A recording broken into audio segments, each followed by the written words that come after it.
خامند اور بیوی کے رشتے کو بعض بیویاں ایسی نادان ہوتی ہیں کہ اولاد کی محبت میں خامند کو ڈیگریڈ کرتی ہیں، بعض خامد ایسے نادان ہوتے ہیں اپنے ماں باپ کے احترام میں بیوی کو ذلیل کرتے ہیں، اپنے بہن بھائیوں کی سن سن کر اپنی بیوی کو مارتے پیٹتے ذلیل کرتے ہیں۔ یہ ہر گھر کی کہانی ہے، ان دونوں سے میرے اللہ نے روکا ہے۔ خامند اپنی بیوی کو سب سے زیادہ عزت دے، بیوی اپنے خامند کو سب سے زیادہ عزت دے۔ حقوق میں سب سے بڑا حق اب خامند اور بیوی کا ایک دوسرے کے ساتھ جوڑا گیا ہے کہ ان سے نسل چلنی ہے، ان سے نسل چلنی ہے۔ آپ حیران ہوں گے، بیوی کے ذمہ خامند کی روٹی پکانا شریعت نے نہیں لگایا، تو خامند کے ماں پیو کی روٹی کیسے ذمہ ہوگی؟ خامند کے بہن بھائیوں کی روٹی کیسے ذمہ ہوگی؟ کتنی بہنوں نے گھر اجاڑ دیے بھائیوں کے، کتنے ساس سسر نے اپنے بیٹے کے گھر اجاڑ دیے۔ یہ چاروں طرف پھیلی ہوئی کہانیاں بتا رہا ہوں، کوئی خواب نہیں سنا رہا ہوں، کوئی باہر کی زندگی نہیں بتا رہا ہوں کہ جوائنٹ فیملی سسٹم بہت اچھا ہے اگر شریعت کا پتہ ہو، اور بہت برا ہے اگر شریعت کا پتہ نہ ہو۔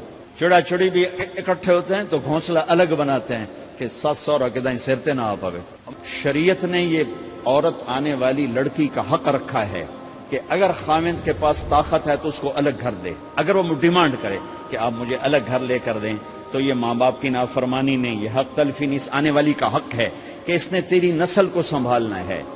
اگر یہ ساس کے بھی سنیں، سسر کے بھی سنیں، نندوں کے بھی سنیں، دیور کے بھی سنیں، پھر تیری بھی سنیں، تو یہ تو پاگل ہے، یہ بچے کہاں سے پالے گی؟ یہ بچوں کی تربیت کب کرے گی؟ یہ تو دن کو روئے گی کہ سس ہے آکھے، رات کو روئے گی سو رہے آکھے، اگلے دن آکھے گی میں نے تو تیری بہن ہے آکھے ہے۔ تو اس کو تو بچے پالنے کا وقت نہیں۔ ہماری نسل کیوں برباد ہو گئی؟ کہ ماؤں نے اپنی ڈیوٹی چھوڑ دی ہے۔ 3 سال کا بچہ سکول میں ڈالنے لے بلا سکول والوں کیڑی فکر ہے، انہوں نے پیسے لے کے انہوں کھڈاونا۔ میرے نبی نے کہا 7 سال تک تو نماز بھی نہ کہو، گلے سے لگا کے رکھو۔ 7 سال تک نماز بھی نہ کہو، بس اس کو قریب کرو قریب کرو قریب کرو، 10 سال میں جا کے نماز کہو۔ 3 سال کے بچے کو ڈالتے ہیں سکولوں میں، اس کے لاشعور میں ماں باپ سے نفرت پیدا ہو جاتی ہے۔ یہ میری اب بیتی ہے، اللہ نے مجھے تبلیغ میں لگا دیا تو شریعت پڑھنے کے بعد اللہ نے میرا سر جھکا دیا، ورنہ میں تو بالکل باغی ہوتا۔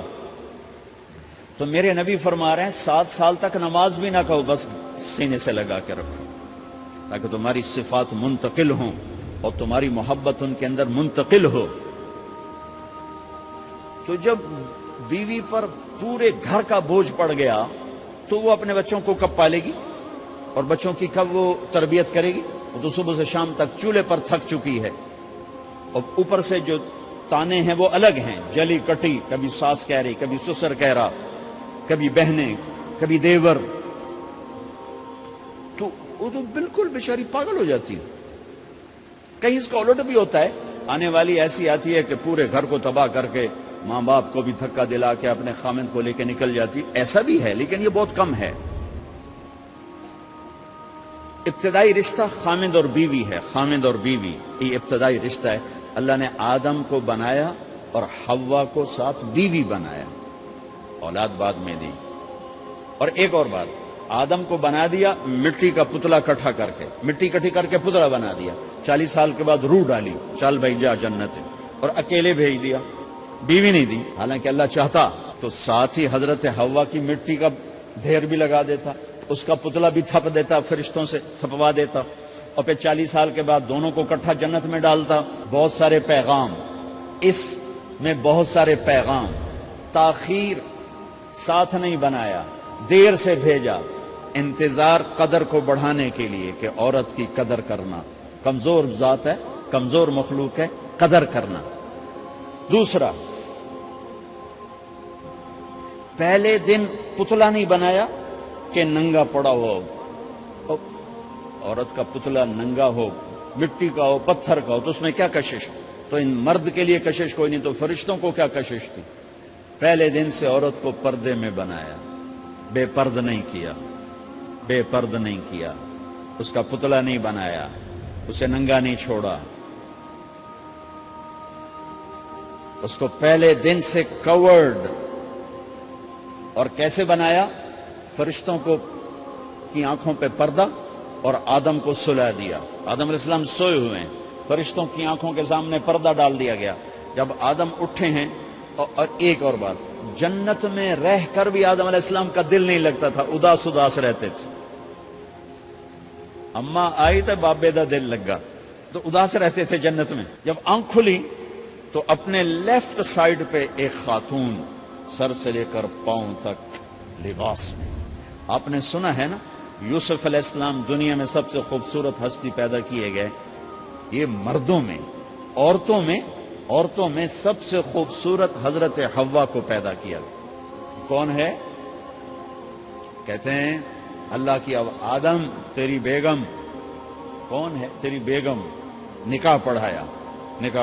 پھر کہا آدم مہر ادا کرو. تو انہوں نے پوچھا کیا مہر دوں؟ تو وہاں تو سونا چاندی ڈھیر لگے پڑے تھے. اللہ تعالیٰ کہتے دا من سونا چاہ کے دے دے. میرے اللہ نے کہا تیری نسل میں میرا آخری حبیب آنے والا ہے، اس پہ ایک دفعہ درود پڑھ دے، یہ مہر ہے. سیدھے ہاتھ میں برکت ہے. پیدا کیا الٹی طرف سے. الٹی طرف سے کیوں پیدا کیا ہے؟ کہ الٹی طرف دل ہے، اور دل کے نیچے جو پسلی ہے وہاں سے پیدا کیا. اس میں پیغام کیا دیا کہ عورت جس روپ میں ہو، پہلا روپ اس کا بیوی بنا، پھر وہ ماں بنی، پھر اس آگے بیٹی کا روپ ہے، پھر بہن کا روپ ہے، پھر خالہ ہے، پھوپھی ہے، دادی ہے، نانی ہے، ساس ہے. جس روپ میں بھی عورت ہے اس کو دل کے قریب جگہ دو. یہ دل کے نیچے سے پیدا کرنے میں یہ پیغام دیا گیا ہے. اسے ذلیل نہ کرو، اسے خوار نہ کرو، اسے بے عزت نہ کرو، اس پر شدت نہ کرو. تو پہلا بنیادی رشتہ خامند اور بیوی ہے، اور آخری رشتہ بھی خامند اور بیوی ہے.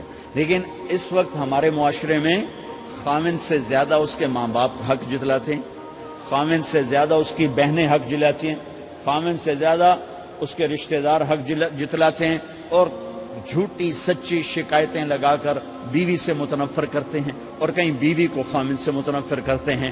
آپس میں لڑائی لڑا کے پھر خوش ہوتے ہیں. میرے نبی سے پوچھا جائے یا رسول اللہ آپ کو سب سے زیادہ کس سے پیار ہے؟ تو آپ نے کہا عائشہ سے. اللہ، وہ جھینپ کے کہنے کے نہیں، میں پوچھ رہا ہوں لوگوں میں آپ کو کس سے زیادہ پیار ہے؟ تو آپ کہتے ابو بکر سے. تو آپ نے پھر کہا ابوہا، مجھے عائشہ کے باپ سے زیادہ پیار ہے. پھر پہلے عائشہ کا، تو پھر کہتے ابو بکر. تو آپ نے کہا نہیں، ابوہا، مجھے عائشہ کے باپ سے سب سے زیادہ پیار ہے. یہ آپ کو میسج دیا ہے کہ گھر کی زندگی کیسے ہوتی ہے. کوئی عشق نہیں چڑھا ہوا تھا، میسج ہے نا. ہم عائشہ چھوٹی عمر کی تھیں، ان کو آٹا گوندھ کے دیتے تھے، پھر جب ان کو آٹا گوندنا آ گیا پھر چھوڑ دیا. پھر ان کو سامنے بٹھا کر لقمے پر سامنے بٹھا کر لقمے بنا کے کھلاتے تھے. پھر ہم عائشہ رضی اللہ تعالیٰ عنہ کوئی گوشت کا ٹکڑا، وہاں بڑے بڑے گوشت کے ٹکڑے پکائے جاتے تھے، تو کوئی گوشت کا ٹکڑا اٹھایا اور ایسے 2-4 جگہ سے نوچا اور پھر رکھ دیا. سارا کھایا نہیں جاتا تھا، تو اللہ کے نبی اسی کو اٹھاتے اور حضرت عائشہ کو دکھا کر، جہاں سے حضرت عائشہ نے نوچا ہوتا تھا وہاں سے یوں کاٹ کے دکھاتے تھے. پھر حضرت عائشہ رضی اللہ تعالیٰ نے گلاس اٹھایا پانی پینے کے لیے، جہاں ہونٹ لگائے پہ گلاس رکھ دیا. بڑے بڑے گلاس ہوتے تھے، تو حضرت ہمارے نبی اٹھاتے تھے، جہاں عائشہ کے ہونٹ لگے ہوتے تھے وہاں ہونٹ لگا کے پانی پیتے تھے. یہ آپ کو سکھانے کے لیے ہے. اپنے گھر والوں کے ساتھ بیٹھ کے کھانا کھاتے.